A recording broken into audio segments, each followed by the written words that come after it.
Welcome back. Welcome back. Have a little bit of time, and this is a little bit of section. So we're gonna do that. Last time we spoke about how a bunch of people are creating like their little own towns and communities and things like that using abandoned um, like areas and these beautiful rural spaces, but they're not just isolated. They're still communicating. They're still trading. They're still participating in social movements and things like that. And that's beautiful, powerful stuff that I would love to do here in America where I live. So definitely something that's super awesome for me, super inspiring. So we're gonna finish off this chapter finally. Chapter 6 is a long chapter. Um, and I think there's only two chapters after this, 7 and 8. So we're almost done with this book. Very excited because there's a lot of books I got that I want to read. Um, let's just jump into this and see what we learn. A revolution that is many revolutions.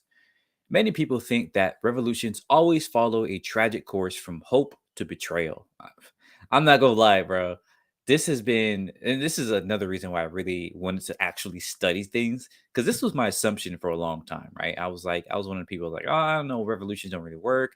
They seem to always kind of devolve into despotism and all this other stuff, and just violence. And um, after revolution, it's just you just come with the same problems, right? So this is something I had to unlearn myself. So yeah.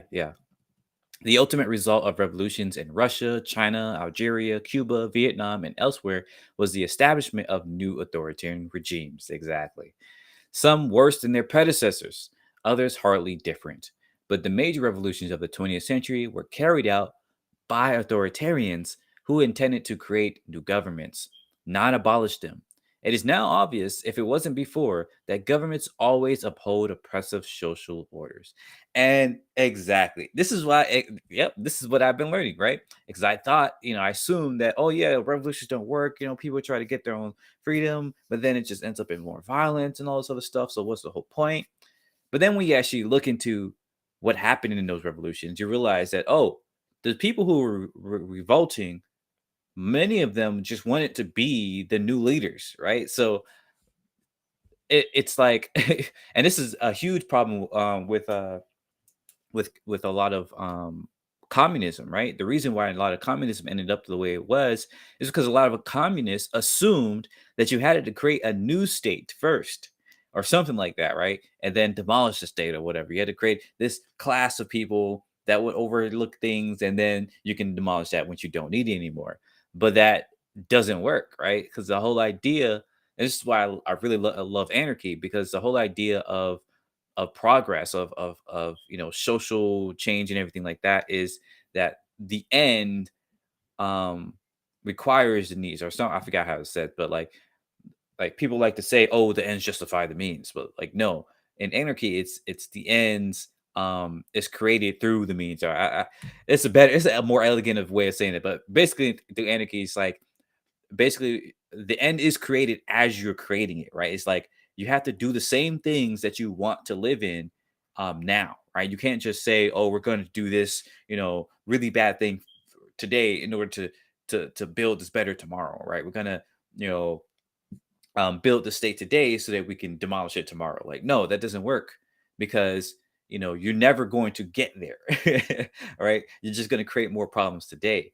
And so with anarchism, you have to utilize the same egalitarian consensus building, sense making, communal, activities that you want to live in the future, right? And you're creating the skills, you're creating the future, you're creating the vision that you want to live in now, right? So it's prefigurative. It's actionable, and it's more, and in my opinion, it's more realistic. So yeah, this is a great point here. But history is full of evidence that people can overthrow their oppressors without replacing them.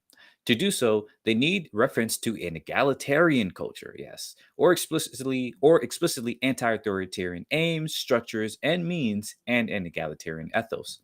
A revolutionary movement, excuse me, sorry, must reject all possible governments and reforms so as not to be recuperated like many of the rebels in Kabylia and Albania. Exactly, right?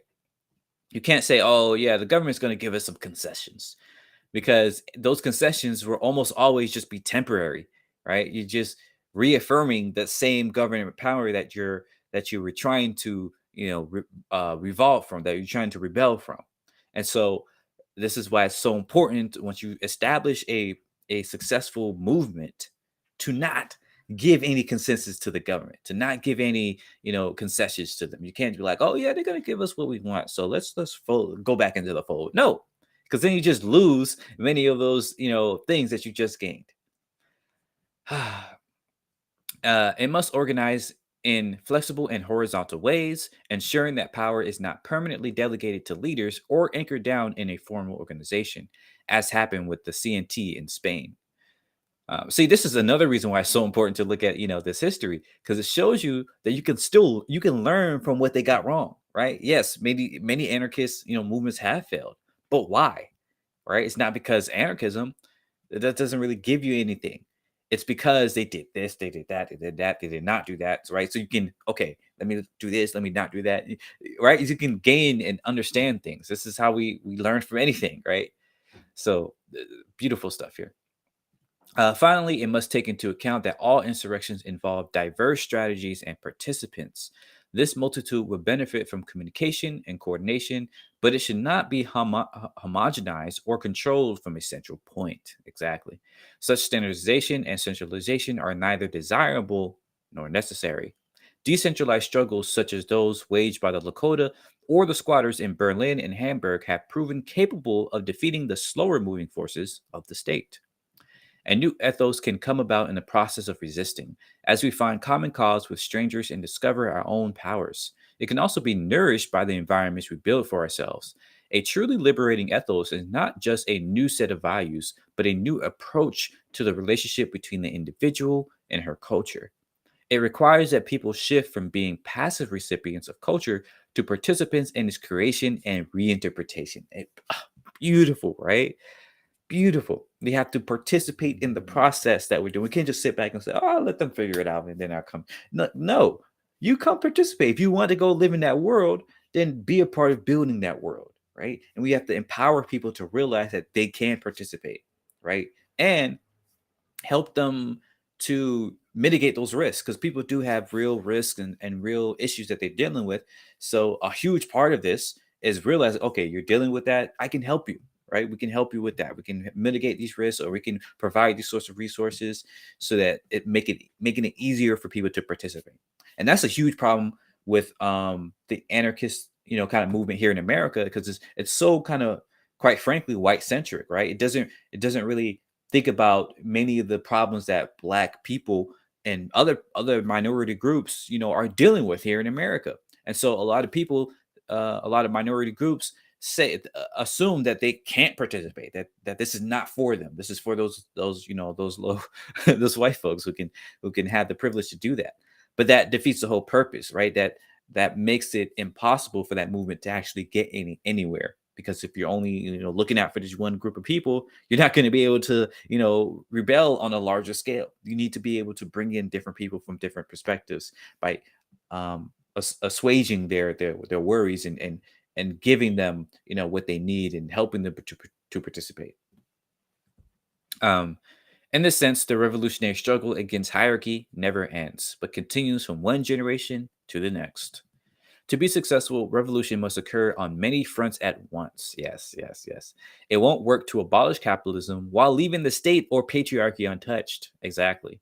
A successful revolution must be composed of many revolutions, accomplished by different people using different strategies, respecting each other's autonomy and building solidarity. This will not happen overnight, but in the course of a series of conflicts that build on each other. Another great point, right? Like, a lot of people like to assume that, oh, we have to tackle this problem first.